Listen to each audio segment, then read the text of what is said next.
Ano po ate, idea nyo tungkol sa anemia?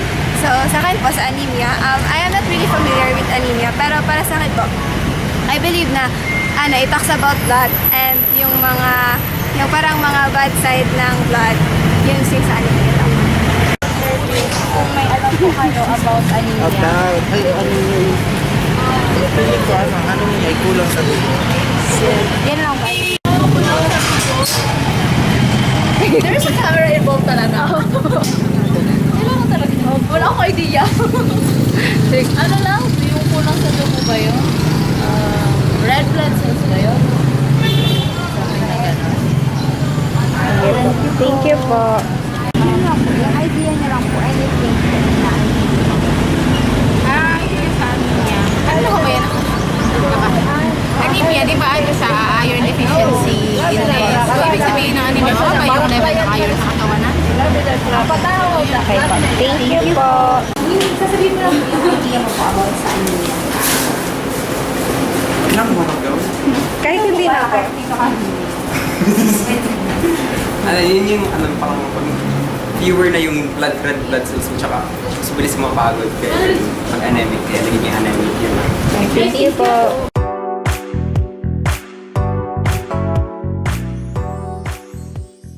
What you know about anemia? For anemia, all I know, like anemia is a term itself associated with the anemia. It means the present in a blood. If there is deficiency of anything in the blood, it could be maybe due to the nutritional deficiency, like the deficiency of the vitamin B12, which is due to the lack of intrinsic castrol factor. If the stomach lining is distorted or something is problem there, then the intrinsic castrol factor 12 will not absorb, vitamin B12 will not absorb, and RBC maturation will not occur. So the destruction of the excessive RBC will lead to the more fluidity in the blood. So that will be anemia. That is nutritional deficiency anemia. But sometimes we have intrinsic hemorrhage. Like in acute condition, there is an accident, or it could be chronic in the disease like hemophilia or purpura, or it could be maybe due to the sickle cell anemia. In all these conditions, there is intrinsic hemorrhage. While we having intrinsic hemorrhage, we having a loss of blood inside our body, and in purpura we can see the purple segments on the body. So all these things lead to anemia. So there is no a particular reason for anemia. There are lot of. Sometimes it's hereditary, sometimes it's acute, sometimes it's chronic, sometimes it's maybe due to the nutritional deficiency. Thank you. Ano pong idea mo about sa anemia? Yung idea ko about sa anemia, yung red blood cells na decrease, kaya yung supply ng RBC parang nag-decrease tapos yung physical appearance na person, nagpipil siya, tapos may fatigue, then weakness. Yun lang. Thank you po. Ano pong idea mo about sa anemia? Alam ko sa anemia, kulang sa dugo. Yun lang. Thank you. Ano pong idea nyo about sa anemia? Ang pinaka-common yung type is iron deficiency anemia. Tapos, for me, ang anemia is ang supply ng red blood cell niya is hindi healthy red blood cells yung sinusupply. Yun lang. Ano pong idea mo about sa anemia? Well, sa anemia kasi, madalas namin siya na-encounter sa hospital since public hospital ako nagtatrabaho and registered medical rin ako. So, anemia, pag naririnig ko yung anemia, madalas, ang unang pumapasok sa utak ko is mababang red blood cell, mababang hemoglobin at hematocrit. Elaborate ko pa ba? Ikaw po Sige. ba? So, ang madalas namin na-encounter sa hospital na mostly is anemia na iron deficiency anemia, tsaka mostly sa mga buntis sa mga may cancer. Pa ba? More on sa may mga gastritis, ulcer, kasi di ba isa pa sa classifications na actually nahati siya sa tatlo yung anemia. Bale, blood loss, halimbawa mayroon kang ulcer, yung may bleeding ka sa loob ng katawan mo. Ibig sabihin, pag may bleeding ka, syempre bababa din yung count ng red blood cells mo. Alam naman natin na ang red blood cell, nagko-contain siya ng hemoglobin, and doon tayo magbabase kung madadiagnose ba ng doktor if anemia siya o hindi. Tapos, sa mga buntis naman, madalas siyang nagkakaroon nagkakaroon ng anemia ang buntis kung halimbawa hindi ganun ka-prepare yung katawan niya. Kasi, pag sa stage ng pregnancy, mataas yung rate ng demand ng katawan para mag-produce ng cells kasama doon ng red blood cells. So, since dalawa kayo, yung mother tas yung baby, yung nagde-demand ng blood, pag hindi kinayan mag-produce ng cells, doon nagkakaroon ng anemias. Kasi kasama na nga doon yung red blood cells. So, nagkukulan ng supply. Kapag ang mga case na mayroong anemia. Yung mga umiinom. Kasi, di ba, pag may mga case kasi na nagkakaroon ng hemolytic anemia. Tapos, madalas concern din yung sa liver, sa kidney. Pero hindi ko na yun masyado ma-explain kasi masyado na siyang narrow. Tapos, ano pa ba? Yung mga nagdo-donate, pag mga paid donors, usually, tine-check namin yung yung hemoglobin hematocrit, mostly yung CBC na para all in all na. Doon namin check kung makikita namin kung masyado bang mababa ang red blood cell nila. Yung iba kasi, donate ng donate, halimbawa, nag-donate sila ngayong March, tapos mag-donate ulit sila ng mga April. So, di ba, ang agwat is dapat at least 3 months yung minimum. So, doon papasok din yung blood loss. So, kung donate ka ng donate, syempre magkukulang din yung supply mo ng blood. So, yun, madalas anemia. And lastly, ang alam ko, mga vegetarian. Kasi, di ba sa red blood cell, meron tayong hemoglobin hemoglobin. So, ang hemoglobin, meron siyang part na iron, which is the heme part. Tapos, yung globin, which is the protein part. So, since mga vegetarian kasi, hindi sila kumakain ng meat, which is, yung meat is a good source of iron and protein. So, since hindi sila kumakain, hindi sila nakaka-acquire ng good source and good amount of iron and protein. Tapos, yun din, sa buntis din, ay sa baby din pala. Kasi, more on milk, nakadepend lang sila sa milk ng mother. And paglaki pa sila makakain ng proteins, ng mga ganun. Yun lang. Thank you, ate. Ano pong idea mo po tungkol sa anemia? Hello.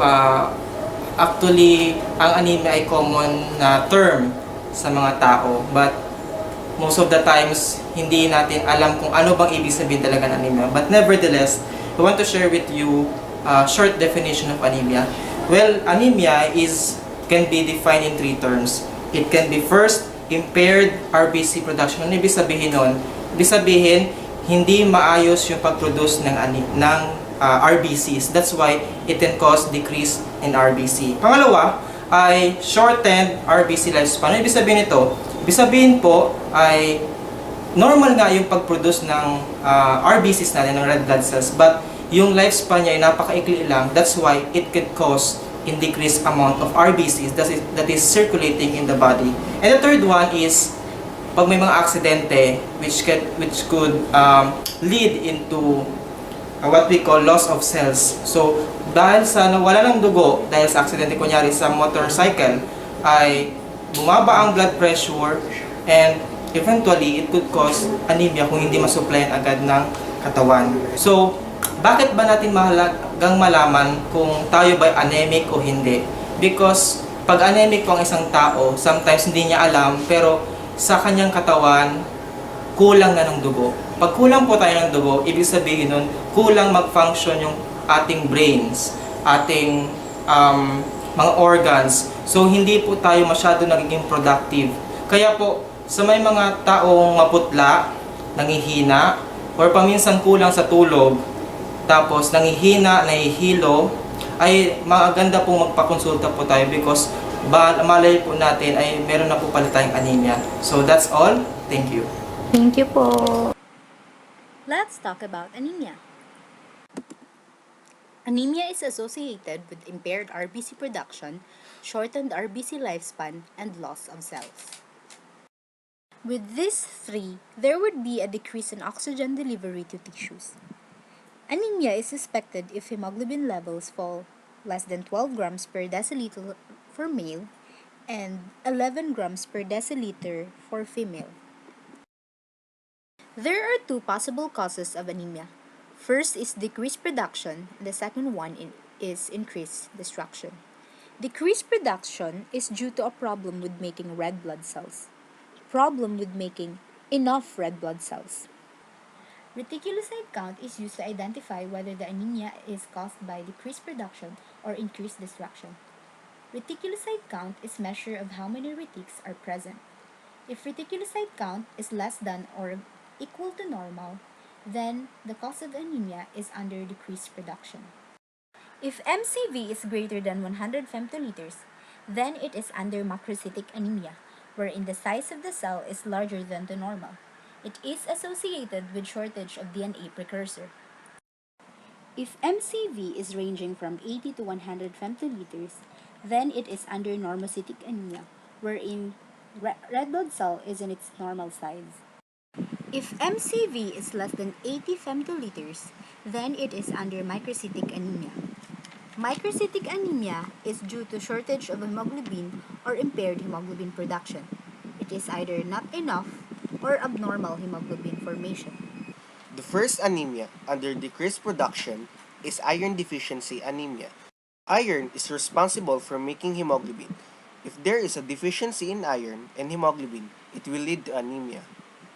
Here are some possible causes of iron deficiency anemia. Prevalent in infants. This will happen if the baby is fed with cow's milk or milk formulas lacking iron. Excessive menstrual flow. This might lead to blood loss, which in turn affect the blood supply. Increased need due to growth or pregnancy. Poor diets, not eating iron-rich foods.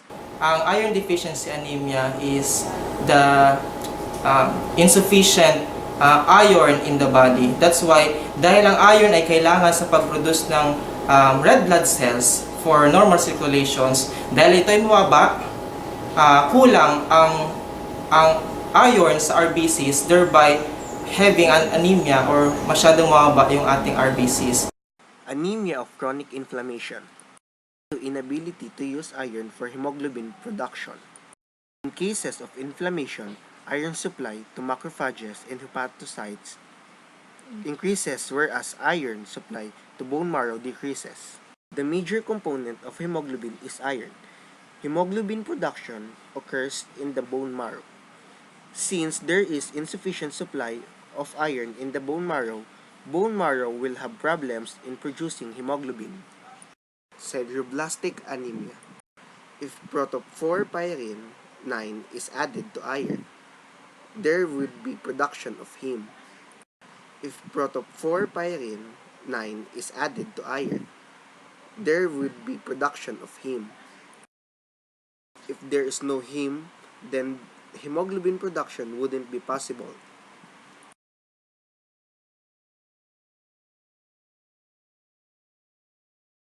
Anemia caused by defects of DNA metabolism. Megaloblastic. The cells in the type of anemia is oval in shape. just like this walking donut. Vitamin B12. So, ang vitamin B12 po, ay kasama po siya sa vitamin B complex. So, mahalaga po ito. Bakit? Dahil kung mababa ang vitamin B12, ay it could cause on what we call megaloblastic anemia. Ibig sabihin, masyadong malalaki ang mga cells dito. At dahil malalaki at hindi normal ang mga sizes ng cells, and it could not function normally as healthy RBCs. 2. Macrostatic non-megaloblastic anemia. The cell in this type of anemia is round in shape and large, like this proud donut. Aplastic anemia. Bone marrow failure would lead to impaired cell formation. It has 3 types: genetic, acquired, and idiopathic. Increased destruction. If the retic is greater than normal, then the bone marrow is working really hard to replace the lost RBCs. In increased destruction, healthy RBCs are made in sufficient quantities but are subsequently destroyed either by immune system, by viruses, or they're being lost in some way. Acute blood loss anemia. In acute blood loss anemia, trauma and other severe injuries such as accidents can cause sudden loss of blood. Chronic blood loss anemia. A gradual, long-term loss of blood often caused by gastrointestinal bleeding. Hemolytic anemia. RBCs are destroyed faster than the bone marrow can produce them. It has 2 types. First is intrinsic. Red blood cells do not live as long as normal red blood cells. Next is extrinsic. RBCs are produced healthy but are later destroyed in the spleen, infection, or from drugs. Extrinsic has 2 classifications: immune defects and non-immune defects.